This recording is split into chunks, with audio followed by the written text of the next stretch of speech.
ولو أن أهل القرى آمنوا واتقوا لفتحنا عليهم بركات من السماء والأرض ولكن كذبوا فأخذناهم بما كانوا يكذبون۔ میرے پیارے قومی بھائیوں، آپ کے سامنے اللہ کی ایک آیت کے لیے یاد دہانی کرانا چاہتا ہوں۔ مالک فرماتا ہے اگر یہ بستیوں والے یہ اللہ پر ایمان لاتے اور اللہ سے ڈر کر زندگی بسر کرتے تو ہم ان کے اوپر زمین اور آسمان کی برکتوں سے پردے کھولتے۔ بہت ہی اللہ کی بات ہے، مالک کا وعدہ سچا ہے۔ مالک جب رحمت و شفقت کی رنگوں کے پردے کھولتا ہے تو آپ کی مشکلات کس طرح دور ہوتی بتائیے۔ آپ معیشت کا رونا روتے ہیں کہ ہماری معیشت پہلے ٹھیک ہو جائے۔ مالک فرماتا ہے اگر ہم سے ڈرنا اور ہمارے اوپر ایمان لاؤ، ہم زمین اور آسمان کی برکتوں کو پردے آپ کو کھولتے ہیں۔ اور ساتھ ہی کہا ولیکن کذبوا، اللہ کی طرف سے کون ڈرنے والا ہے؟ اس نے وجہ بتا دی آپ کی ذلت اور خواری کی۔ اللہ کی کتاب سے پوچھو، ایک آیت کے اندر اللہ نے بتا دیا ہے، فرمایا ولیکن کذبوا، انہوں نے جھٹلا دیا اللہ کے اوپر ہی خالص ایمان لانے سے، اور اللہ کا ڈر ان کے اندر اپنی یہ بے لگام ہو گئے۔ اس وجہ سے مالک فرماتا ہے ہم نے ان کو پکڑا ہے بڑے شکنجے کے اندر اور کہیں کا نہیں رکھا۔ اللہ کی بندو یہ بات ہے، آج امت مسلمان جو ہر جگہ دل و خوار ہے، جو رونا روتے ہو مہنگائی کا اور افراتفری کا، یہ اللہ کے اللہ کا عذاب ہے تمہارے اوپر۔ اللہ نے اپنے دشمنوں کو، اپنے باغیوں کو آپ کے اوپر مسلط کیا ہوا ہے۔ جس طرح بنی اسرائیل کا کیا مطلب ہے؟ اے یعقوب کے بچوں، اے سید زادوں، اس طرح مالک ان سے مخاطب ہوتا ہے قرآن کے اندر کہ ہم جانتے ہیں تم یعقوب کی اولاد ہو، ہم جانتے ہیں تم سید زادے ہو۔ اور اس کے بعد فرمایا تمہارے شرک کی وجہ سے من دونی وکیلا، میرے علاوہ تم نے اور کارساز بنائے ہیں، میرے علاوہ تم نے اور داتا دستگیر بنائے ہیں۔ مالک فرماتا ہے اس وجہ سے ہم نے تمہارے اوپر فرعون کو مسلط کیا اور تمہارے بچوں کو ذبح کر دیا۔ اللہ کے بندو آج بھی ان فرعونوں کو جو ہمارے اوپر مسلط کر دیا گیا ہے، یہ شرک کی وجہ سے۔ اللہ کے بندو اللہ کے علاوہ اور داتا بناؤ، اور دستگیر بناؤ، اور مشکل کشا کے دربار بناؤ، اور ماں کے دیکھو ان درگاہوں اور مندروں کے اوپر اور ان مورتیوں کے سامنے اور ان درگاہوں کے سامنے جب ماتھا ٹیکتے ہو، یہ اللہ کا انکار ہے، کلمے کا انکار ہے۔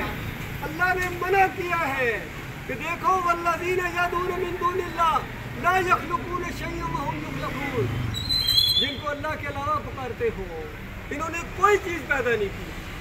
اللہ کے بندوں کسی چیز کے اوپر نگاہ اٹھاؤ، کوئی ہوا کا جھونکا انہوں نے چلایا ہو، اور کوئی گھاس کا تنکا انہوں نے پیدا کیا ہو، اور پانی کا گھونٹ تمہیں انہوں نے دیا ہو اللہ کے علاوہ جن جن کی پکارتے، تو پھر تو بات سمجھ میں آتی ہے۔ لیکن تم مانتے ہو اس بات کو کہ صبح اٹھنے سے لے کر ناشتہ کرتے ہو، دوپہر کا کھانا کھاتے ہو، رات کو کھانا کھاتے ہو، اللہ کی ہر چیز تمہاری خدمت کر رہی ہے۔ اللہ کے بندوں رات کو 10-11 بجے کمروں میں سوئے ہوتے اور باہر آواز لگتی ہے گرم انڈے گرم انڈے، کون کھلا رہا ہے آپ کو؟ اللہ کے بندو مالک ہر وقت کھلاتا ہے تمہیں۔ ہوائی جہاز میں سفر کرو وہ کھلاتا ہے، ٹرینوں کے اندر وہ کھلاتا ہے، بسوں کے اندر وہ کھلاتا ہے، ہر ایک کو روزی دیتا ہے، وہ کھلاتا ہے کھاتا نہیں ہے، وہ پلاتا ہے پیتا نہیں ہے۔ اور اس نے آپ سے صرف ایک بات مانگی ہے میرے بھائیوں، میں اللہ جانتا ہے قرآن اور حدیث کا میں نچوڑ آپ کو بتا رہا ہوں، چند منٹوں کے اندر توجہ فرما لو، پھر نہ کہنا خبر نہیں ہوئی۔ پوری قرآن کا یہ نچوڑ ہے کہ اللہ آپ سے صرف ایک مطالبہ کرتا ہے، اور بہت سادہ بھی ہے، یہ بات اللہ کی مان لو، جنت کی بہاریں آپ کے لیے ہیں، دوزخ سے بچ جاؤ گے۔ اور یہ بات آج دنیا میں ماننی ہے، مرنے کے بعد پھر 1000 مانو گے مانتا ہوں کہے گا نہیں، وہ نہیں راضی ہوگا۔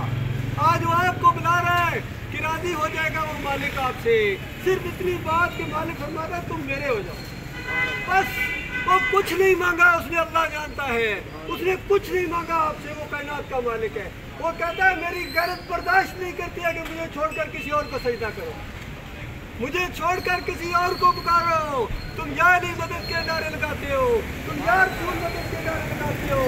یہ دونوں حضرات اللہ کو پکارا کرتے تھے، یہ دونوں مشکل کشا نہیں تھے، اپنے مشکل کشا نہیں تھے، سارے مانتے ہیں اس بات کو کہ علی رضی اللہ تعالیٰ کی زندگی مشکلات میں گزری، ان کے بچوں پر مصیبتیں آئی ہیں، آپ جانتے ہو، یہ آج کی بات ہے، آپ جانتے ہو کربلا میں ان کے ساتھ کیا ہوا ہے، بتاؤ انہوں نے کس کو پکارا؟ بس اتنی سی بات اگر آپ کی سمجھ میں آ جائے پھر بیڑا پار ہے، اور اگر یہ بات نہ سمجھ آئے پھر لڑائی جھگڑا ہے، پھر گالی ہے، پھر جو مرضی کر لو، میں کمزور ہوں، میں کچھ نہیں کر سکتا ہوں، لیکن میرے مالک کا حکم ہے، قرآن کے اندر اپنے بندوں کو یہ حکم دیتا ہے کہ میرے دوسرے بندوں کو بتاؤ کدھر بہ کے جا رہے ہیں، ان کو بتا دو کہ میرا غضب ان کے اوپر نہ نازل ہو جائے، اس غضب کے نازل ہونے سے پہلے اللہ کی طرف رجوع کرو، اللہ کے بندوں، ان فرقوں سے نکلو، سے نکلو، اہل حیثیت سے نکلو، سیاسی فریبکاروں سے نکلو، اللہ کے بندوں، یہ مزاروں کے اوپر سجدے کرنے والے کیا مدینہ ریاست بنائیں گے؟ یہ اللہ بانٹنے والے علی تیری کی قبر کے اوپر کیسے نظام مصطفیٰ لائیں گے؟ نظام مصطفیٰ وہاں سے شروع ہوا تھا صلی اللہ علیہ وسلم، الہکم الہ واحد لا الہ الا هو الرحمن الرحیم، کہ تمہارا معبود ایک ہے، تمہارا داتا ایک ہے، تمہارا دستگیر ایک ہے، تمہارا مشکل کشا ایک ہے، اس کے علاوہ کسی اور کو میں بتا رہا ہوں، ورنہ وہ پیس کے رکھ دے گا، مرنے کے ساتھ وہ آگ لگے گی بجائے نہ بجھے گی۔ نماز روزہ بات کی باتیں ہیں، داڑھی رکھنا بات کی بات ہے، ٹخنے ننگے بات کی بات ہے، ٹوپی بات کی بات ہے، پہلی سنت تمام انبیاء کی سنو، ایک سنت پہلی تمام انبیاء کی، اور آخری رسول محمد صلی اللہ علیہ وسلم، اس کا آج کہیں ذکر ہی نہیں ہوتا، یہ بھی کوئی سنت ہے۔ پہلی سنت نبی صلی اللہ علیہ وسلم کی اللہ کو اکیلا ماننا، اللہ کو اپنا معبود ماننا، یہ بھی سنت ہے۔ اور دوسری سنت بتا دوں،